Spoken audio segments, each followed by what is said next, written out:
Hello, it's Michelle with Books Cause Insomnia, and I'm here today to tell you my 11 favorite books of 2021. I couldn't get it down to 10. I just had to do 11. So what I decided to do is, it's really my 10 favorite books of 2021 and then my favorite audiobook. So that makes it 11. All of these books are books that I couldn't put down and that I just thought were absolutely wonderful. They're all books that I thought about when I wasn't reading them, which to me is the mark of a really good book.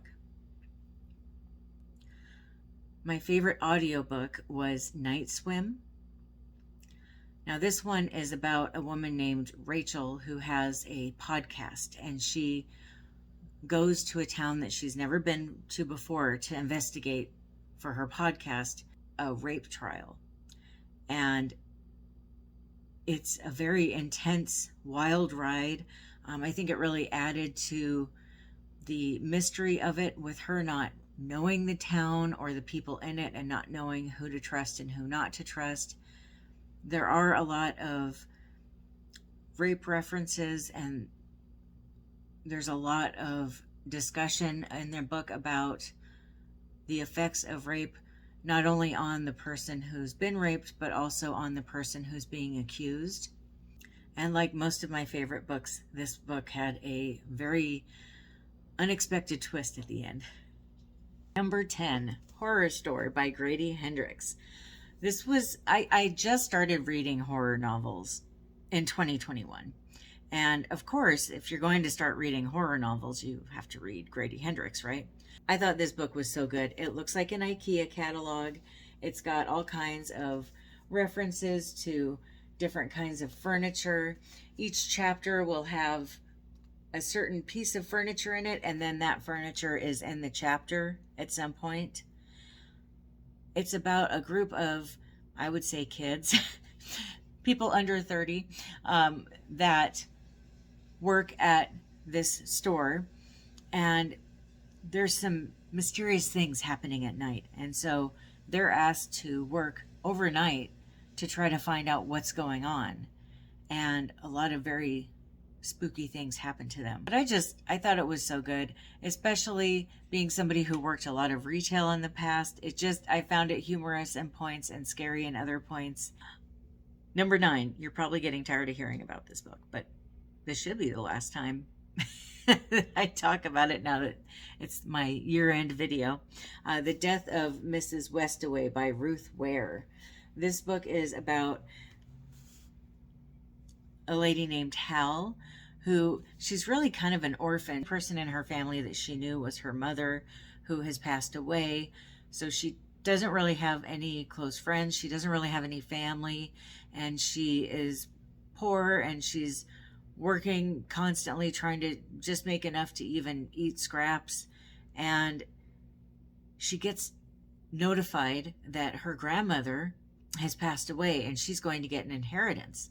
And she doesn't even know if this is really her grandmother or not. But then she figures, what the hell? Why not just go get the money? You know, she's so poor, and her life is so destitute that she just decides to go ahead and see if she can't get the money anyway, even if it's not her grandma. This book was so chilling, and the environment that she was in was so cold, and the references to the cold were so good that I felt physically cold the whole time I read the book. Number 8. If I'm looking down a lot, I'm just looking at my notes. I'm a note person. The Invited by Jennifer McMahon.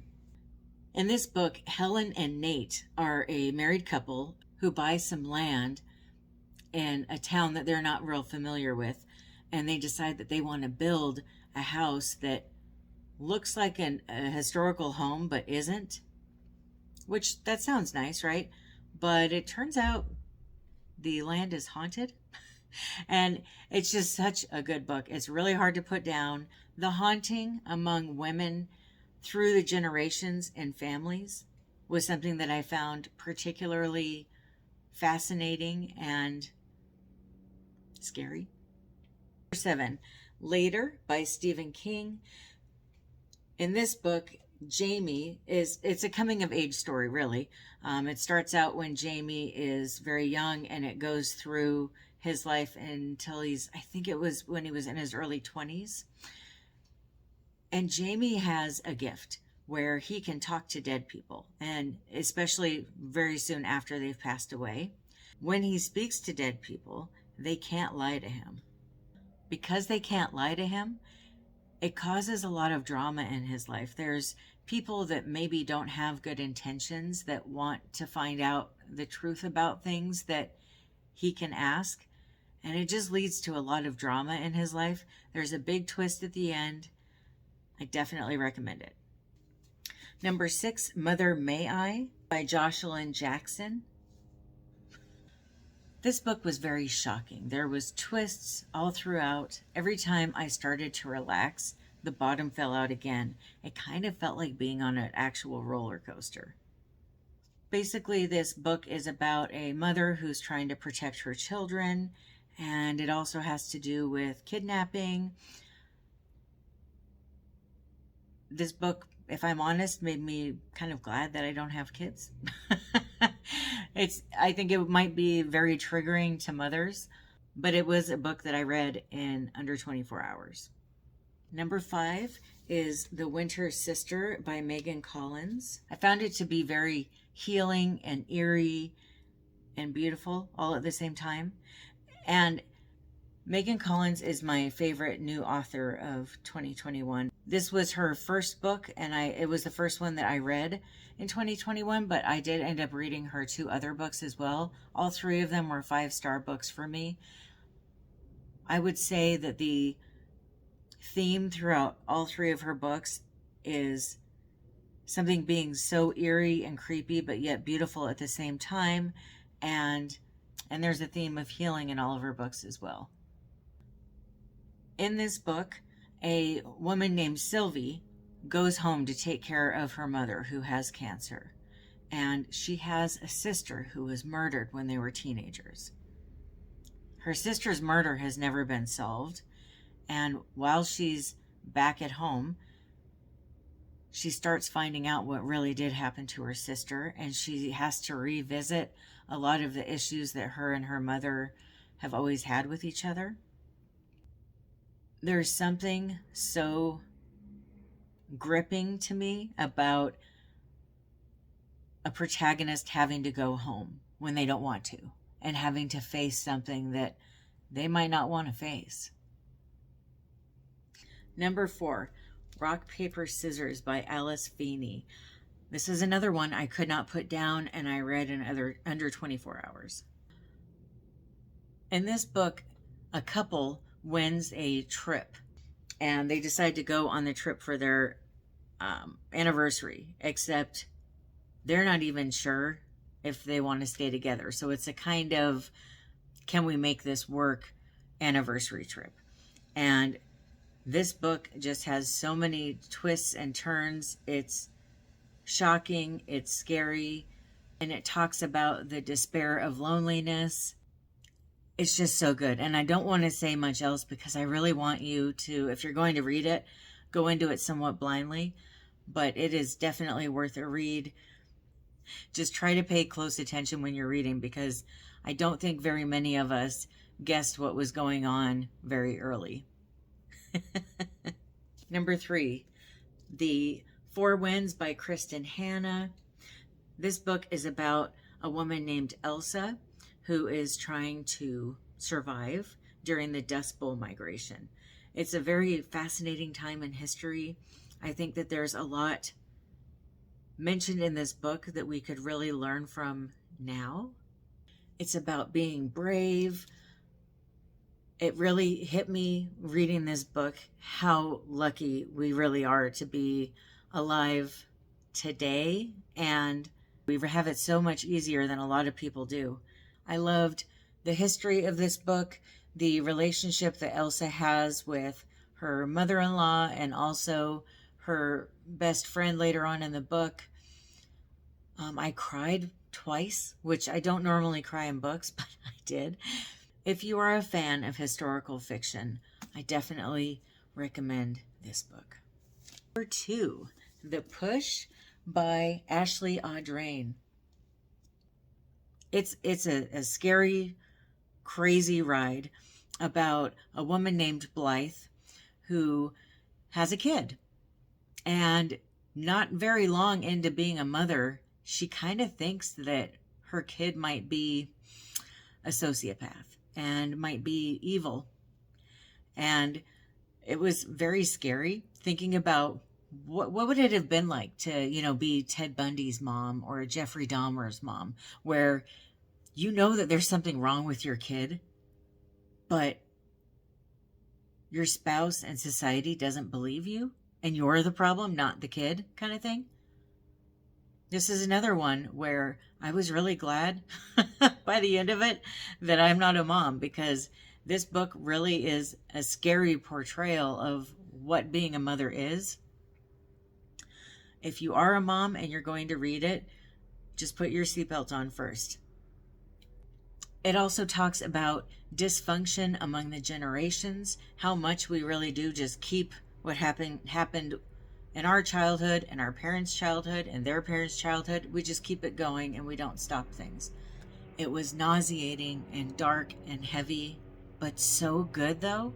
And there's a twist at the end where I literally dropped the book, got chills, and said, oh my God. Like, I could not believe the twist at the end. I was shocked. I mean, normally I kind of figure out what's going on pretty early into a book because I read so many books. But this one, I did not see the end coming at all. And my number one favorite book of 2021, out of all the 84 books I read, is this one, Razorblade Tears by S.A. Cosby. I don't even know what to say about this book. It was badass, I would say. It's about two fathers. One's black and one's white. And they each have a gay son. And the gay sons are married to each other. And they both don't agree with their sons being gay, so they're not very close to their sons. But their sons both get murdered. And the cops aren't really doing anything about it. So the dads decide that they're going to take matters into their own hands and figure out who did this and pay their own retribution. It does address racism and homophobia and just stereotypes in general. I felt like this book would be really good for someone with a closed mind, because it really does highlight that if you can find a common ground with someone, you can usually figure out a way to love them and to accept them, even if you don't agree on everything, or even if you might live your life differently than they live theirs. It was just so action-packed. I could not put it down. It made me laugh. It did make me cry. And at times, I felt like my heart had been ripped out of my chest. It was heart-wrenching. And it also was about really taking time to get to know someone, really listening to them and trying to understand people who might be different from us. It was so good, though. It was so good. It was so good that I did buy his other book, and I'm going to be reading it this month because I love his writing. I love how he puts messages in there, but the way that he puts messages in there, it's not in your face. Okay, I didn't feel like any message was being like shoved down my throat, or it was just in there, and you could kind of come to your own conclusions about things, which was just beautiful. He is an eloquent writer, and I just loved it so much. I'm bursting with love for this book. I want to read it again, and I think I will soon, hopefully. We'll see. And I also hope they make it into a movie, but only if they do it the way I want them to do it. Okay.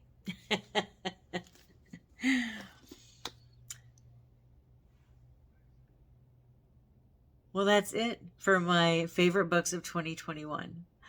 Please let me know in the comments if you've read any of these. What did you think of them? Or if you haven't read any of these, are you thinking about reading them? I would love to hear what you think.